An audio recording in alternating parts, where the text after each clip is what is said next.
Assalamualaikum warahmatullahi wabarakatuh. Kita telah sampai di pertemuan ke-6. Yang akan dibahas adalah metode pengumpulan data. Kalau kemarin kita tentang riset bisnis, ya kita sekarang mau bahas satu-satu tentang metode pengumpulan datanya. Nah, yang pertama mau dibahas yaitu metode survei, dan ini banyak banget yang menggunakan. Ya, apalagi kalau kita di bidang manajemen, bisnis, kemudian administrasi, ya pokoknya ekonomi, ruang lingkup ekonomi tuh banyak banget deh pokoknya yang pakai metode ini, metode survei. Apa sih metode survei itu? Yang pertama, penelitiannya kuantitatif, gitu ya. Jadi memang ada yang harus data-datanya yang dihitung, kemudian ada langkah-langkah menghitung dan menganalisis datanya, gitu ya. Nah, berasal dari paradigma positivis atau post-positivis. Kemudian yang kedua, menggunakan berbagai metode dalam proses pengumpulan data. Misalnya, kuesioner, ya, yang kalau menggunakan kuesioner tentunya metodenya adalah survei. Kemudian konten analisis, nah, in-depth interview, nah, kemudian observasi, wawancara struktur dengan banyaknya ada pertanyaan-pertanyaan. Nah, itu menggunakan metodenya ini, survei. Jadi kalau misalkan ditanya nanti sama dosen pembimbing, jadi kita udah bisa tahu ya kalau dengan metode-metode proses pengumpulan data dengan menggunakan kuesioner, in-depth interview, wawancara, observasi, itu metodenya adalah survei. Kemudian definisinya. Penelitian survei adalah prosedur dalam penelitian secara kuantitatif, di mana peneliti mengelola survei dengan sampel atau untuk seluruh populasi orang, untuk menggambarkan sikapnya, pendapatnya, perilakunya, atau karakteristik dari si populasi tersebut. Ya. Kemudian, penelitian survei adalah pengumpulan data dari suatu populasi dengan memilih sampel. Nah, jadi nanti ada populasi, kemudian ada sampelnya. Nah, sampelnya apa? Dari populasi tersebut tentunya. Ya, nanti kita akan pilih gitu. Nah, nanti untuk penjelasan mengenai populasi sampel ada babnya sendiri. Kemudian sensus adalah mengumpulkan data-data terhadap seluruh anggota di dalam populasi. Nah, ini definisi-definisi nanti yang akan kita temui. Ya. Kemudian desain survei. Suatu penelitian survei atau survei ini bertujuan untuk mengumpulkan informasi tentang orang yang jumlahnya besar. Nah, jadi kita survei, kita pengen tahu informasi-informasi, kita gali dengan cara mewawancarai ya sejumlah kecil dari populasi tersebut. Nah, survei ini dapat digunakan dalam penelitian yang bersifat eksploratif, deskriptif maupun eksperimental. Ya, jadi bisa 3 kategori yang sifatnya eksploratif, deskriptif, dan eksperimental. Kemudian si survei ini tidak selalu identik dengan kuesioner ya. Meski teknik pengumpulan data survei seringkali menggunakan si kuesioner karena berhubungan dengan sampel ya yang jumlahnya besar, tentunya untuk mempermudah yaitu dengan menggunakan kuesioner. Tapi bukan hanya kuesioner aja tentunya ya. Dalam praktiknya terkadang pelaksanaan survei tidak hanya menggunakan kuesioner atau angket aja, namun dilengkapi bisa dengan wawancara maupun dengan observasi. Nah, kapan sih si survei itu digunakan? Ketika kita hendak menjelaskan sifat alamiah dari komunikasi dalam organisasi, ya, seperti hubungan konsumen dan penggunaannya terhadap media, ya, kemudian karakteristik produser media massa itu bisa kita gunain. Jadi kita mau menjelaskan dari sifat yang ingin kita teliti, gitu. Nah, kemudian ketika kita hendak melakukan generalisasi, misalnya kita hendak melihat bagaimana kebiasaan masyarakat Jogja ketika mengkonsumsi media, nah bisa juga. Nah, bagaimana kebiasaannya, bagaimana pendapat mereka, itu termasuknya ya, bisa dengan menggunakan survei. Ketika kita hendak melihat sebuah gejala atau mungkin penyebab daripada suatu fenomena, misalnya kita hendaknya melihat bagaimana trennya kelas menengah di Indonesia dalam hal penggunaan media, membandingkan suatu kelompok kelas sosial, baik sosial maupun ekonomi dalam masyarakat dalam penggunaan media, itu juga bisa dengan menggunakan metode survei. Nah, kemudian selanjutnya, merancang penelitian audiens dengan survei. Kita bisa merumuskannya ya.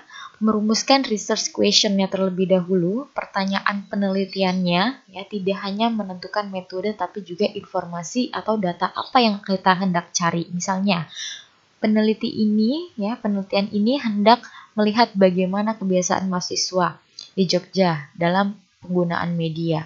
Nah, kita lihat nih, melihat bagaimana respon mereka terhadap media, bagaimana kebiasaan mereka menggunakan media, sering frekuensinya, kemudian medianya apa saja yang digunakan. Nah, jenis informasi atau hiburan apa yang kira-kira digemari, kapan waktunya yang paling sering mereka gunain untuk mengakses media. Nah, kita bisa merumuskan seperti ini dengan pertanyaan, data-data apa yang kira-kira hendak kita cari. Kemudian tahapan-tahapan secara umum ya, kita bisa yang pertama menentukan masalah penelitiannya terlebih dahulu. Kita tentuin masalahnya di mana sih, yang pengen kita teliti itu apa sih. Nah, baru kita membuat desain surveinya. Nah, baru kita desain surveinya, baru kita kembangkan bagaimana instrumen daripada surveinya. Ya, apakah surveinya itu dengan menggunakan kuesioner. Nah, kemudian kuesioner terdiri dari beberapa mungkin pertanyaan, apa saja pertanyaannya. Kemudian menentukan sampelnya, kita tentuin sampelnya, siapa yang harus menjawab pertanyaan-pertanyaan tersebut, gitu kan.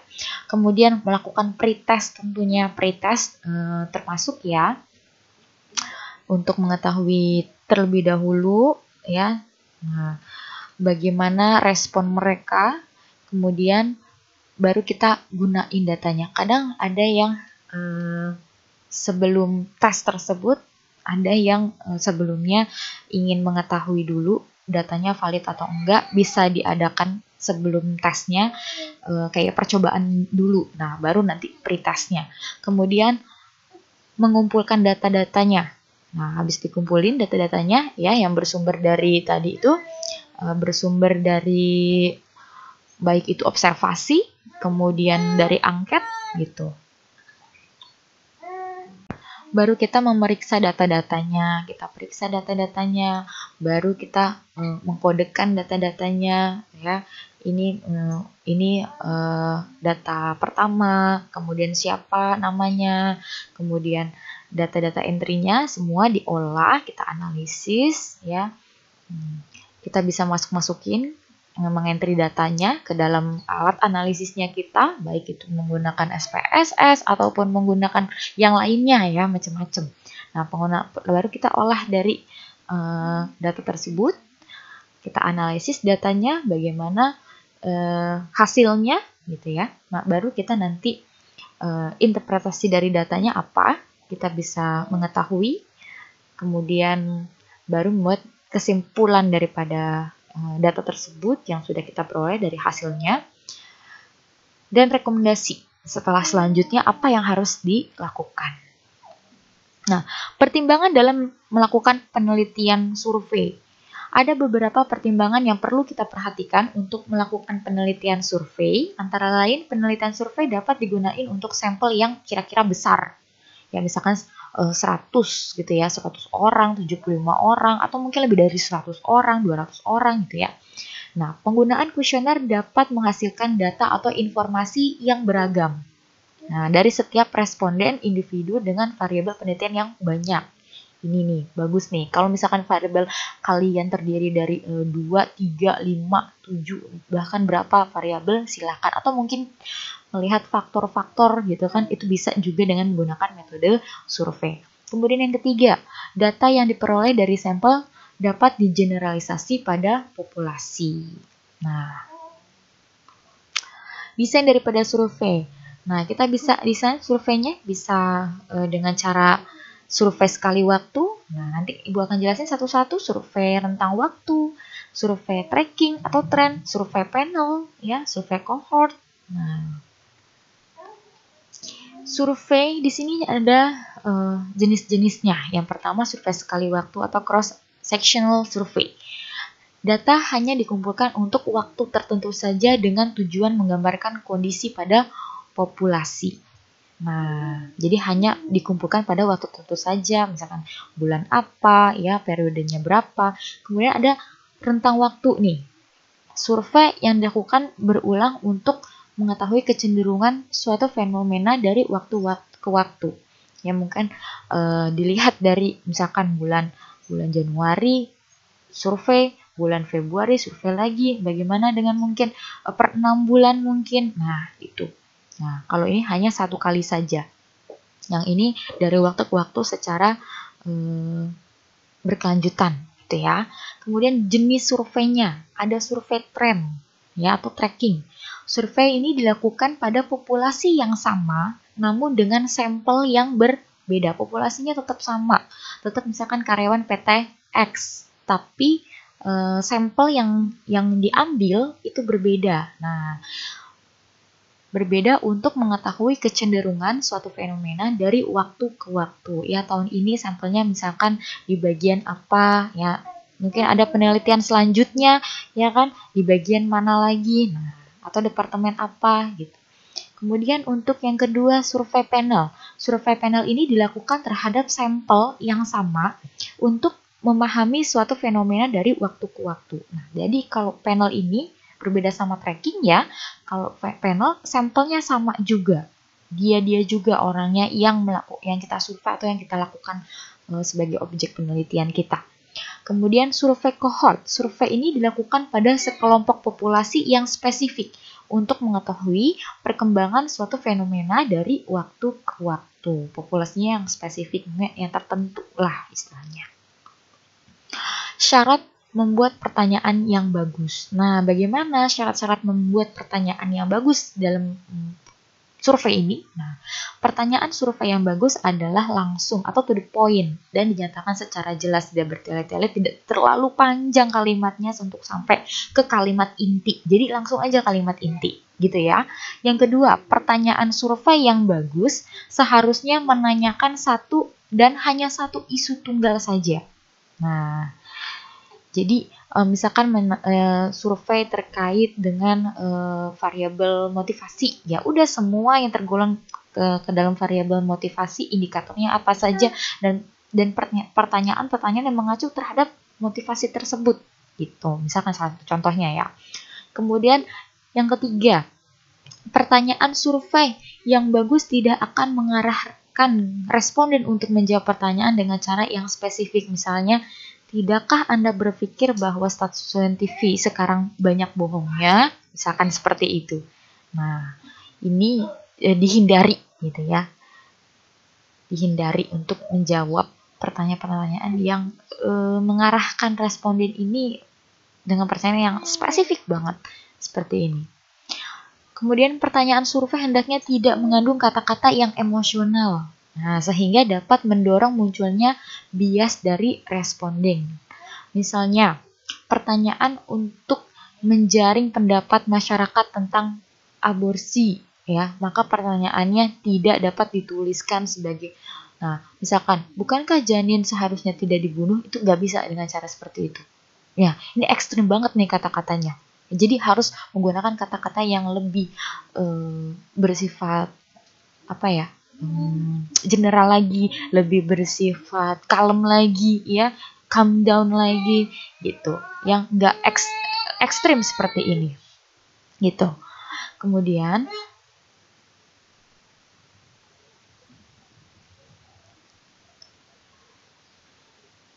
Kemudian kadangkala menjadi relevan dan penting untuk menggunakan pertanyaan-pertanyaan tidak langsung, khususnya ketika responden mungkin takut merespon pertanyaan karena respon mereka barangkali nampak tidak diharapkan oleh si pewawancara. Jadi ini hati-hati ya memang ketika membuat pertanyaan-pertanyaan itu jangan sampai mereka merasa responden kita itu takut gitu ya untuk menceritakan, atau ketika wawancara apalagi ya kadang kan suka takut untuk menceritakan hal-hal yang mungkin sifatnya sensitif atau bagaimana, makanya kita dalam pemilihan kata-kata juga harus bagus. Nah, kemudian beberapa contoh pertanyaan. Ya, kapan biasanya Anda membaca koran? Itu kan general ya. Kapan sih biasanya ada pilihan jawabannya? Nah, bisa di pagi hari, sebutkan jamnya. Siang, sebutkan jamnya. Petang, sebutkan jamnya. Malam, misalkan gitu. Nah, kemudian ini metode observasi. Metode observasi ya, kita memang mengenal adanya observasi selain daripada survei ya. Kita melakukan pengamatan. Nah, kita melakukan pengamatan atau pengumpulan data.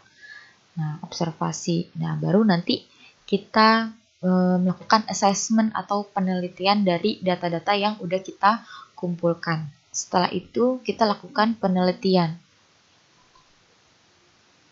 Nah, untuk penjelasan lebih lanjut kita lihat di sini. Nah, apa sih yang diobservasi? Yang pertama, materi observasinya bisa perilaku secara verbal. Contohnya, bagaimana dialeknya, volumenya, intonasi, kemudian salah ucap atau tidak, kontennya, gagapnya mungkin ya, cadel atau enggak, itu perilaku secara verbal kita bisa menilai gitu ya, atau bisa kita lihat.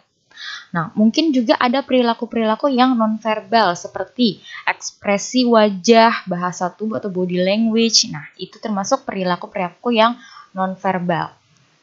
Kemudian peristiwa atau kejadian, misalkan seperti banjir, kebakaran, upacara pernikahan, wisuda.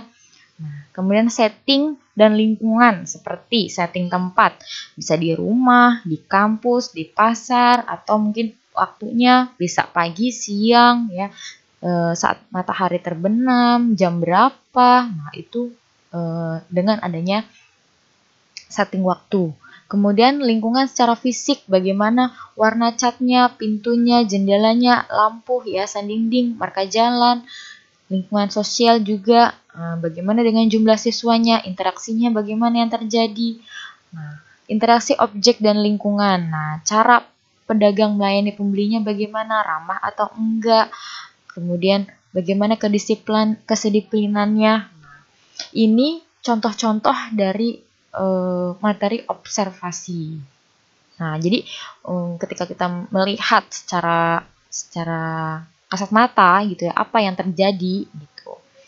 Nah, kemudian apa aja yang diobservasi yang tadi Ibu bilang ya, berdasarkan tujuan atau variabel yang menjadi target ya, bisa dengan ekspresi verbal, nonverbal, respon verbal atau baik dengan respon yang nonverbal, bagaimana perilakunya terhadap stimulus atau kemunculan indikator secara khusus. Kemudian level observasi biasanya bisa aspek khusus dari perilaku individu, kelompok, dan situasi atau proses. Kemudian waktunya, kapan, kecepatan, durasinya, lokasi, tempatnya. Nah, dan kemudian penampakan bagaimana eksteriornya, gaya bahasanya. Itu termasuk ke dalam yang diobservasi. Nah, dimensi observasi secara umum setiap observasi yang dilakukan tercakup dalam 3 dimensi. Yang pertama adalah partisipan dan non-partisipan. Kita bisa membedakan sini ya, yang partisipan dan maupun yang non-partisipan, overt and covert, alamiah dan yang buatan. Nah, bisa kita lihat nanti dalam ketiga dimensi ini ya, yang kombinasi.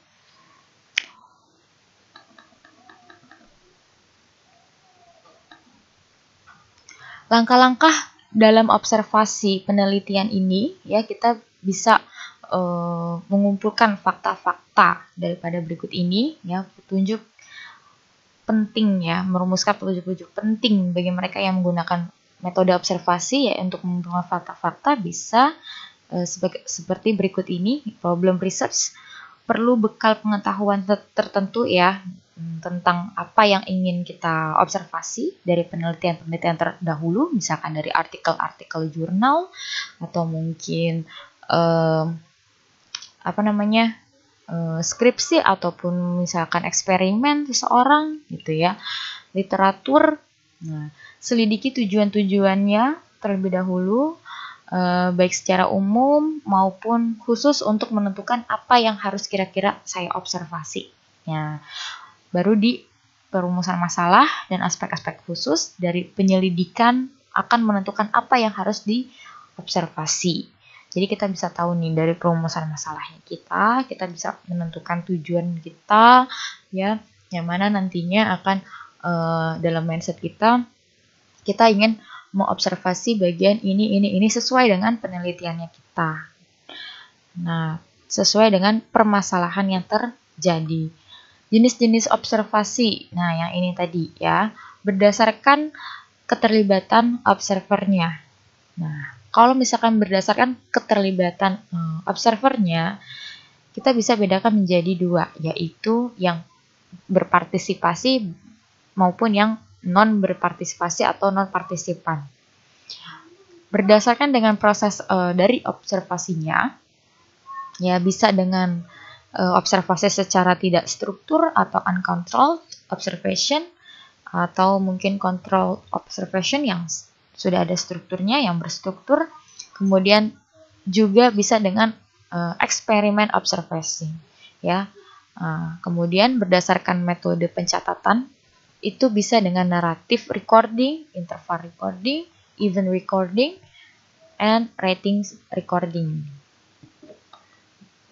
Nah, ini kita mau membahas satu-satu berdasarkan keterlibatan observer. Observasi partisipan, yaitu peneliti menjadi salah satu orang yang melakukan aktivitas yang diteliti. Jadi termasuk ke dalamnya. Ya, peneliti menjadi salah satu orang yang melakukan aktivitas yang diteliti. Namun kalau observasi non-partisipan, peneliti mengumpulkan data-data yang dibutuhkan tanpa menjadi bagian dari situasi yang terjadi atau bagian dari yang ingin diteliti. Nah, ini ada dua. Apakah di penelitian kalian termasuk yang partisipan, yang berpartisipasi, atau yang tidak berpartisipasi secara langsung, atau cuman kita kayak datanya aja yang kita perluin. Nah, gitu. Kemudian berdasarkan proses observasinya. Nah, kalau yang tidak struktur atau uncontrolled observation atau experimental observation, pada jenis observasi ini, peneliti tidak membatasi pengamatan pada hal-hal yang tentu saja, ya, yang kira-kira tertentu, mungkin yang spesifik gitu ya. Nah, peneliti mencatat seluruh informasi yang didapatkan pada saat pelaksanaan observasi. Nah, jadi memang tidak dibatasi secara spesifik. Semuanya yang perlu gitu ya. Diinformasikan ya berarti semuanya dicatat gitu. Kemudian control observation, kalau yang secara berstruktur, observasi yang dilakukan berdasarkan pola yang ditentuin oleh peneliti. Nah, jadi peneliti menentukan polanya, apa aja kira-kira yang satu-satu fenomena yang akan diteliti. Nah, atau yang perlu kira-kira diperhatikan, apakah dialeknya saja, bagaimana dengan gaya bahasanya, misalkan contohnya seperti itu. Berdasarkan metode pencatatan atau recording. Nah, yang pertama narrative recording, ya. Teknik pengumpulan pencatatan data oleh observer dengan kejadian dan urutan kejadian sebagaimana yang terjadi pada situasi nyatanya.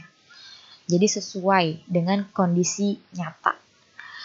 Namun kalau interval recording, salah satu teknik observasi yang berfokus pada perilaku spesifik dalam waktu yang spesifik pula. Jadi ditentuin waktunya, ya.